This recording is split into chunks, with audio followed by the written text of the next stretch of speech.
దొంగతనం చేసిన దొంగే మరొకరిని దొంగ అన్నట్టుగా కంటోన్మెంట్ ఎమ్మెల్యే శ్రీ గణేష్ వ్యవహారం ఉందని బీఆర్ఎస్ నాయకులు మన్నె క్రిషాంక్, గజ్జల నాగేశ్లు మండిపడ్డారు. కాంగ్రెస్ ఎమ్మెల్యే, బీజేపీ నామినేటెడ్ సభ్యులు ఇద్దరు కుమ్మక్కై 8 ఎకరాల స్థలాన్ని ప్రైవేటు వ్యక్తులకు దారాదత్తం చేశారని ఆగ్రహం వ్యక్తం చేశారు.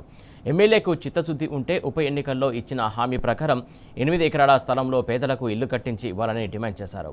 ప్రభుత్వ భూమిని కాపాడేందుకు బీఆర్ఎస్ న్యాయ పోరాటం చేస్తుందని తెలిపారు.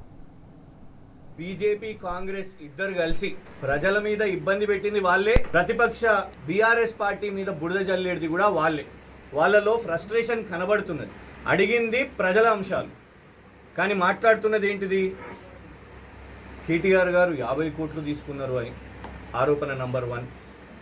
నంబర్ 2, పిచ్చి పిచ్చోళ్ళు మాట్లాడితే మేము స్పందించమని నిన్న ఎమ్మెల్యే గారు ఇంకో మాట్లాడడం.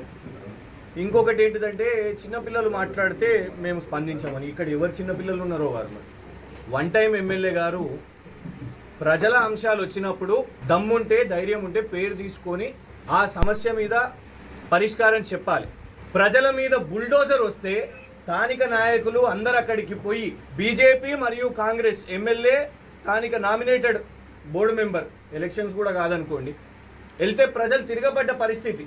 సిద్ధాంతకర్త అయిన శ్రీ గణేష్ గారికి సూటి ప్రశ్నలు అడుగుతాను.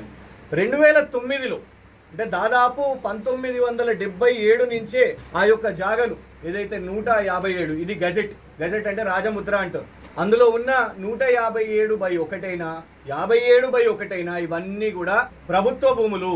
కొన్ని దశాబ్దాలు గత ప్రభుత్వాలందరూ కూడా వాటి కోసం కాపాడుకుంటూ వచ్చినాయి. 2009లో హైదరాబాద్ కలెక్టర్ గారు ప్రైవేట్ వ్యక్తుల వైపు కొంచెం మొగ్గు చూపేసరికి ఆనాడు ప్రభుత్వం ఆయన మీద కఠినంగా చర్యలు తీసుకోవడం జరిగింది.